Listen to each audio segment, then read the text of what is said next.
Hi Bhuvan, very good morning to everybody.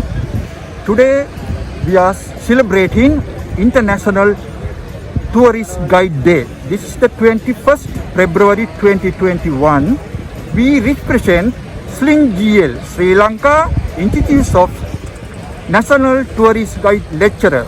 So we have a history of over 5 decades.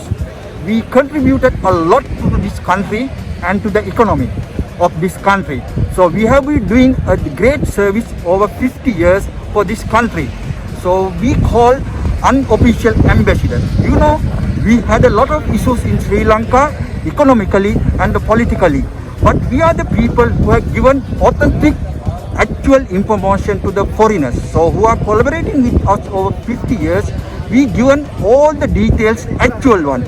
So that is help to eradicate misinformation and misleading information spread around the Europe and other part of the world. So we have national guide lecturers over 35 languages. So we each and every national guide did a lot of service to eradicate this misinformation and misleading fact about Sri Lanka. So we contribute a lot to this Sri Lanka, but unfortunately we do not have a good recognition among the society.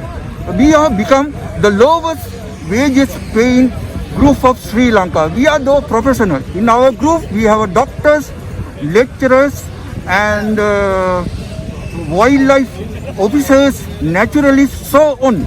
So we are group of just the people. We are the group of professionals. We have done lot of this service. Today we came to ask some help. The president. President is our only hope. He is a knowledgeable person. We accept him. We recognize him. He is a strong and formidable leader who can listen to our grievances and he can help us to overcome our grievances. So we are not aggressive people. We are very calm and quiet, innocent people. We just want to raise our voice for our rights. Thank you very much today. So if you can listen to our grievances and to answer our problem properly. Thank you very much. Have a good day.